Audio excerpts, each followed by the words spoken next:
პოლარული ექსპრესი, საშობაო მოგზაურობა. ოდესღაც ძალიან დიდი ხნის წინ, როდესაც სამყარო უფრო დიდი მეჩვენებოდა და თოვლი უფრო თეთრი, მეც ერთ-ერთი მათგანი ვიყავი, ვისაც სასწაულები სჯეროდა. თუმცა იმ შობის წინა დღეს რაღაც შეიცვალა. ჩემი მეგობრები ამბობდნენ, რომ თოვლის ბაბუა მხოლოდ ზღაპარია, რომ ირმები არ დაფრინავენ და რომ ჩრდილოეთ პოლუსი უბრალოდ ყინულის უდაბნოა. იმ ღამეს ჩემს ოთახში ვიწეთი, სუნთქვა გაკავებული უსმენდი ღამის სიჩუმეს და ველოდებოდი.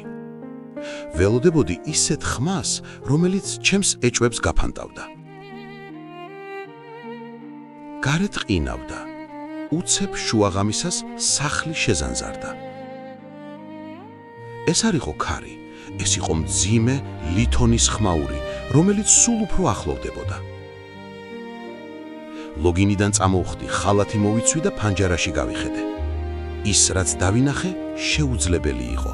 ჩვენს ქუჩაზე, პირდაპირ თოვლით დაფარულ ასფალტზე, უზარმაზარი შავი ორთქლმავალი იდგა. მისი რკინის კორპუსი მთვარის შუქზე პრიალებდა, ხოლო საკვამურიდან ამოსული თეთრი ორთქლი ვარსკვლავებს ფარავდა. სახლიდან ჩუმად გავედი, ცივმა ჰაერმა ლოყები დამისერა. მატარებლის წინ კონდუქტორი იდგა, წელში გამართული კაცი ლურჯი პალტოთი. ყველა მგზავრი ადგილზე პოლარული ექსპრესი გადის. მივუახლოვდი, ის მე მომიტრიალდა, აბაყმაწვილო, შენც მოდიხარ? სად? ვკითხე დაბნეულმა. როგორ თუ სად? ჩრდილოეთ პოლუსზე, ეს ხომ პოლარული ექსპრესია. ხელი გამომიწოდა. წამით შევყოვნდი, მერე კი ხელი ჩავჭიდე და ვაგონში ავედი. იქ ბევრი ბავშვი დამხვდა, ყველა ღამის პერანგებითა და ხალათებით. ზოგი სიმღერებს მღეროდა, ზოგი ფანჯრიდან იყურებოდა. მატარებელი დაიძრა. ლითონის ბორბლები ჯადოსნური რიტმით აკაკუნებდნენ რელსებზე. ის მიკროდა ქალაქის ქუჩებში, მერე კი უღრან ტყეებში შეიჭრა, სადაც მგლები ყმუოდნენ და თეთრი კურდღლები თოვლში იმალებოდნენ.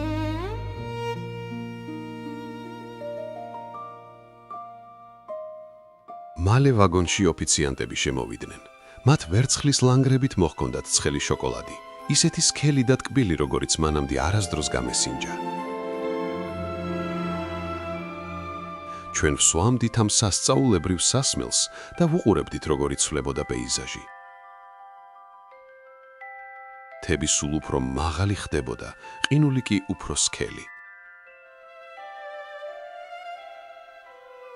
ჰაერში თითქოს თავად ზამთრის სუნთქვა იგრძნობოდა, სუფთა, ვარსკვლავური მტვრით გაჯერებული.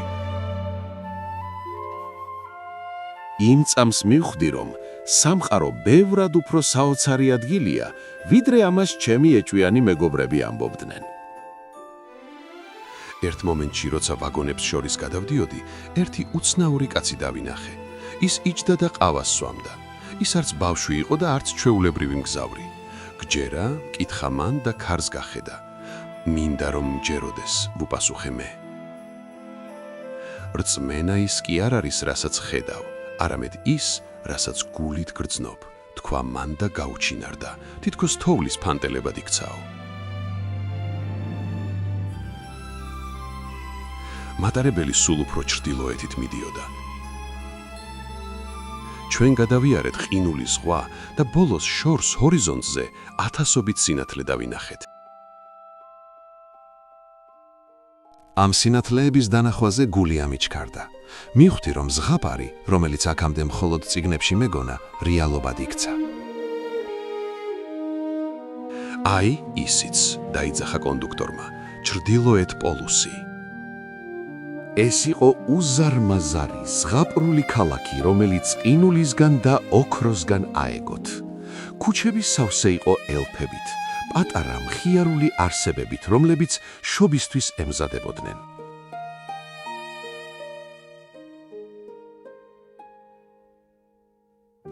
მატარებელი ქალაქის მთავარ მოედანზე გაჩერდა. იქ ათასობით ელფი შეკრებილიყო და ყველანი ერთად რაღაცას ელოდნენ. უცებ სიჩუმე ჩამოვარდა. შორიდან ზარების წკრიალი გაისმა. მაგიური ირმები, რომლებიც ჰაერში მოქროდნენ, ვერცხლის ციგას მოაფრენდნენ. ციგიდან გადმოვიდა ის, თოვლის ბაბუა. ზუსტად ისეთი იყო, როგორცაც დედა მიხატავდა, თეთრი, გრძელი წვერით, თბილი თვალებით და წითელი სამოსით. მან ბავშვებს გადახედა და მერე ჩემზე შეაჩერა მზერა. მოდი აქ, ჩემო პატარა მეგობარო, მითხრა მან.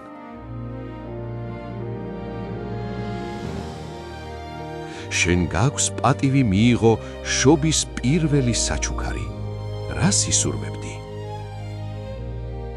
მე ირმებს შევხედე. მათ აღვირებზე ლამაზი ვერცხლის ზარები ეკიდათ. მათი ხმა ისეთი წმინდა და ჯადოსნური იყო, რომ სულ თქვა მეკვროდა. მე ზარი მინდა, ვთქვი ჩუმად. თოვლის ბაბუამ ერთ-ერთი ირმის აღვირიდან პატარა ზარი მოხსნა და ხელში ჩამიდო. ის ცივი იყო, მაგრამ ხელს მიტბობდა. დაიმახსოვრე, ეს ზარი მხოლოდ მათთვის რეკავს, ვისაც გულით სჯერა. ზარი ხალათის ჯიბეში ჩავიდე. მალე მატარებელში დაბრუნების დრო დადგა. როცა ჩემს სავარძელში დავჯექი, სხვა ბავშვებმა მთხოვეს მათთვისაც მეჩვენებინა. ხელი ჯიბეში ჩავყავი და სიცივემ დამიარა. ჯიბე დახეული იყო, ზარი დაკარგულიყო. გული ჩამეწყვიტა, მინდოდა მატარებელი გამეჩერებინა, მაგრამ უკვე გვიანი იყო. ჩვენ შინისკენ მივქროდით. ფანჯრიდან ვხედავდი, როგორ ქრებოდა ჩრდილოეთის ნათება და როგორ ბუბრუნდებოდით ყოველდღიურობას, სადაც სასწაულები ხშირად შეუმჩნეველი რჩება. მატარებელი სულ უფრო შორდებოდა იმ ჯადოსნურ სამყაროს. ვცდილობდი თითეული წამი მეხსიერებაში ჩამებეჭდა, ცხელი შოკოლადის გემო და თოვლის ბაბუას თბილი მზერა. მჯეროდა, რომ თუ ძალიან მოვინდომებდი, ამ მოგონებებს ვერასდროს დავკარგავდი. სახლში სევდიანი დავბრუნდი. ჩემს ოთახში შევიპარე და დავიძინე. იმ ღამეს სიზმრებშიც კი მესმოდა ზარის წკრიალი, რომელიც ახლა ასე ძალიან მაკლდა. მეორე დილას შობის გათენებისას ნაძვის ხესთან მივედი.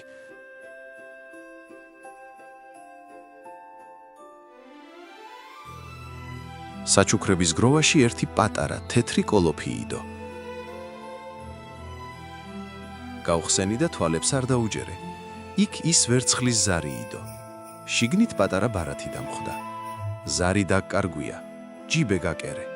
სიყვარულით თოვლის ბაბუა. გახარებულმა ავაჟღერე.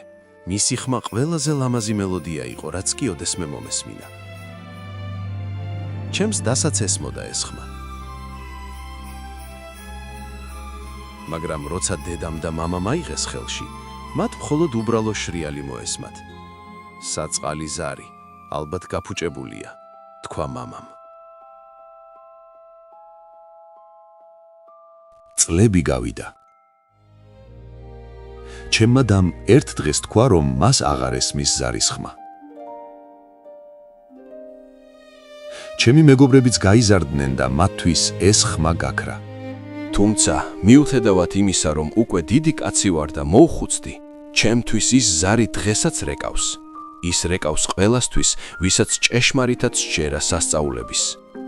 რადგან ყველაზე დიდი მანძილი სამყაროში არა ჩრდილოეთ პოლუსამდე, არამედ გონებიდან გულამდეა და ვინც ამ გზას გადალახავს, ის მუდამ გაიგონებს ჯადოსნურ წკრიალს. არასოდეს გაიზარდოთ იმდენად, რომ საშობაო ზარის ხმა ვეღარ გაიგონოთ. გახსოვდეთ, სანამ თქვენს გულში პატარა ბავშვი ცოცხლობს, სამყარო არასოდეს დაკარგავს თავის ჯადოსნობას.